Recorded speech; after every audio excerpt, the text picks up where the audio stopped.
Hello everyone, welcome to the video. आज हम इस वीडियो में केमिकल प्रॉपर्टीज़ ऑफ बेंजीन को करने वाले हैं। इसमें इसकी फर्स्ट जो रिएक्शन है वो होती है इलेक्ट्रोफिलिक सब्स्टिट्यूशन रिएक्शन, और इसके 4 टाइप होते हैं। आज इन 4 टाइप में से हम इसका पहला टाइप देखेंगे या पहला मैकेनिज्म देखेंगे, जो कि है हेलोजिनेशन ऑफ बेंजीन।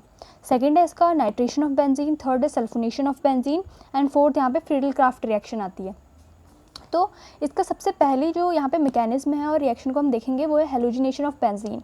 ये जो 4 रिएक्शन है आपकी फ्रीडल क्राफ्ट में, आपकी 2 आती हैं, एसाइलेशन और एल्काइलेशन।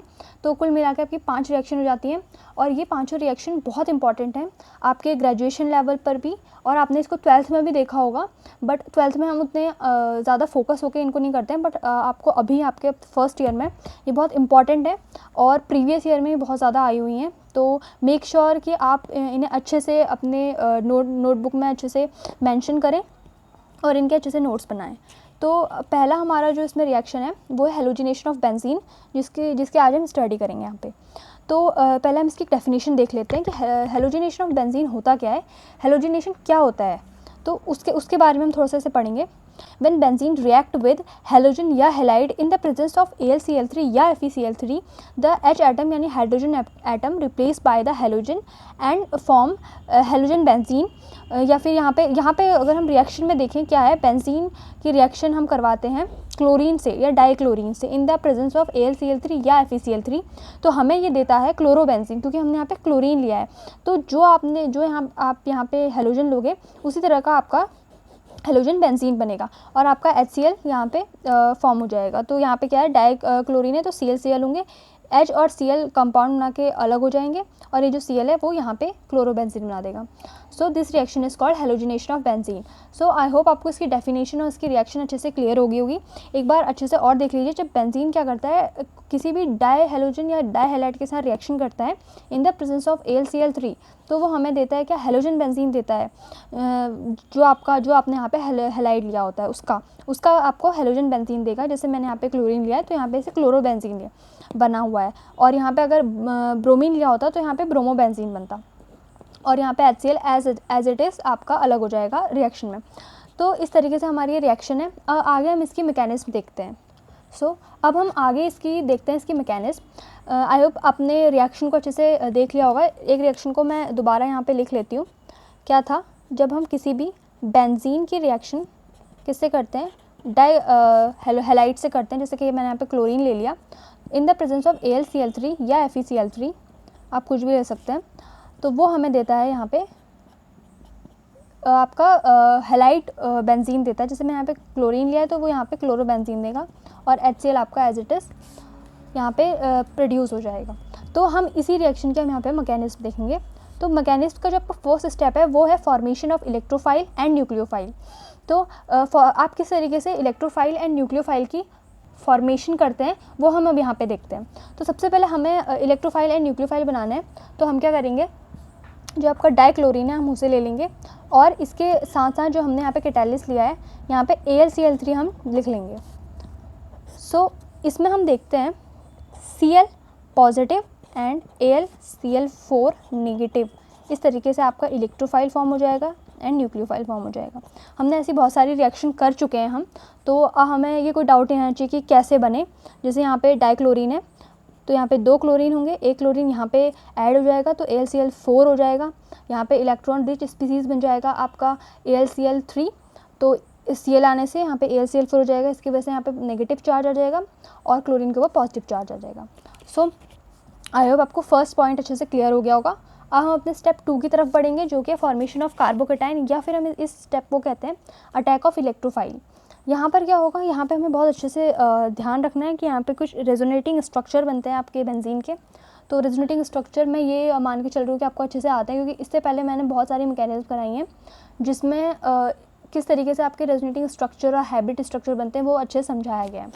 तो यहाँ पर हम देखते हैं बेंजीन को सबसे पहले इस तरीके से हम इसके बॉन्ड फॉर्म करते हैं, और यहाँ पे हम हाइड्रोजन को भी रिप्रेजेंट करते हैं। तो अगर मैं इस बॉन्ड को तोड़ूंगी, इस बॉन्ड के जो इलेक्ट्रॉन है वो सारे के सारे हम इस कार्बन को दे देंगे, जिसकी वजह से इस कार्बन पे नेगेटिव चार्ज आ जाएगा और इस कार्बन पे पॉजिटिव चार्ज आ जाएगा। तो अब हम यहाँ से लेंगे अपने इलेक्ट्रोफाइल को। इलेक्ट्रोफाइल यहाँ पे अटैक करेगा, और किस तरीके से यहाँ पे ये अटैक करेगा, नेगेटिव चार्ज के साथ जब ये अटैक करेगा तो यहाँ पर Cl भी आ जाएगा एंड H तो पहले से ही है आपका, और बॉन्ड इस तरीके से रहेंगे और यहाँ पे positive charge at is it रहेगा। तो इस तरीके से आपके अब इस जो है एक कंपाउंड बन चुका है, इस कंपाउंड के आपके हाइब्रिड स्ट्रक्चर या रेजोनेटिंग स्ट्रक्चर बनेंगे इसके आगे। अब रेजोनेटिंग स्ट्रक्चर मैं यहाँ पे सीधे बना रही हूँ, मैं ये मान के चल रही हूँ कि आपको अच्छे से रेजोनेटिंग स्ट्रक्चर बनाने आते हैं। तो जब ये पॉजिटिव चार्ज आपका यहाँ पे आ जाएगा तो इस तरीके से यहाँ पे बॉन्ड फॉर्म हो जाएंगे, और जब ये आपका पॉजिटिव चार्ज यहाँ पर आ जाएगा तो इस तरीके से हमारे बॉन्ड फॉर्म हो जाएंगे। तो अगर मैं यहाँ पे हाइब्रिड इसका स्ट्रक्चर बनाना चाहूँ तो हमारा यहाँ तक घूम रहा है पॉजिटिव चार्ज, और H और Cl जो है वो एज इट इज़ रहेंगे। इसे हम हाइब्रिड बोलते हैं, किसी भी रेजोनेटिंग स्ट्रक्चर का हाइब्रिड स्ट्रक्चर ये होता है। सो इस तरीके से हमारा सेकंड जो स्टेप है वो इस तरीके से होगा, और आई होप आपको अच्छे से क्लियर हो चुका होगा। सो हम अपने थर्ड स्टेप की तरफ बढ़ते हैं, जो कि रिमूवल ऑफ H पॉजिटिव या फिर प्रोटॉन। तो यहाँ पे जो हमारा लास्ट में हाइब्रिड से पहले जो लास्ट यहाँ पे स्ट्रक्चर बना था उसे हम यहाँ पे लेते हैं। तो उसे ले लेते हैं, कुछ इस तरीके से है ये, H एंड Cl भी हैं यहाँ पर, और यहाँ पे पॉजिटिव चार्ज ये है। तो यहाँ पर क्या होगा, सेकंड स्टेप में हमने अपना इलेक्ट्रोफाइल लिया था, और लास्ट स्टेप में हम यहाँ पे न्यूक्लियोफाइल लेते हैं। जैसे कि हमने कल इसकी जनरल मैकेनिज्म की थी तो उसी हिसाब से चल रहा है वो। अगर आप लोगों ने जनरल मैकेनिज्म इसकी नहीं देखी तो सबसे पहले आप वो देख लीजिए, मैंने इसकी प्लेलिस्ट बना रखी है, तो सबसे पहले आप वो वीडियो देखेंगे, उसमें जनरल मैकेनिज्म दी है। उसके बाद उसे फॉलोअप करते हुए आप इसमें जो 4-5 मैकेनिज्म है वो आसानी से कर लेंगे। तो वही हम कर रहे हैं। लास्ट हमारा कल का जो जनरल मैकेनिज्म में भी स्टेप था वो है रिमूवल ऑफ H पॉजिटिव। अगर जिसने कल की वीडियो देखी थी वो आज जो है ये रिएक्शन को अच्छे से एनालाइज करके उनको खुद ही मैकेनिज्म लिख लेगा। तो लास्ट हमारा AlCl4 हम यहाँ पे ऐड कर देंगे, न्यूक्लियोफाइल का अटैक होगा। तो यहाँ पर क्या होगा कि जो आपका ये जो हाइड्रोजन है, हाइड्रोजन अपने इलेक्ट्रॉन इस कार्बन को दे देगा, बॉन्ड यहाँ पे ब्रेक हो जाएगा, इसकी वजह से आपका यहाँ पर जो है बॉन्ड एज इट इज़ आपको मिल जाएगा, और ये इस तरीके से बॉन्ड फॉर्म हो जाएगा Cl। और यहाँ का जो H है वो इस क्लोरीन के साथ, क्योंकि AlCl4 नेगेटिव क्यों है, क्योंकि यहाँ पे एक Cl एक्स्ट्रा है, AlCl3 है, नहीं तो ये H है और ये Cl है, ये HCl एज इट इज़ यहाँ पे अलग हो जाएगा, और AlCl3 तो आपका कैटेलिस्ट है, और कैटेलिस्ट तो अलग होते ही है, ये हमें पता है पूरी रिएक्शन में। सो इस तरीके से हमारा लास्ट जो प्रोडक्ट था क्लोरो बेंजीन यहाँ पे हमारा फॉर्म हो गया। सो ये हमारा थर्ड स्टेप था। ये बहुत सिंपल मैकेनिज्म है, जिन्होंने जनरल मैकेनिज्म देखी है उसको बहुत अच्छे से ये समझ में आ चुका होगा, और जिन्होंने नहीं देखी है वो भी देख सकते हैं, बहुत सिंपल है ये। सो आई होप आपको समझ में आ गया होगा। That is for today video guys, thank you so much for watching.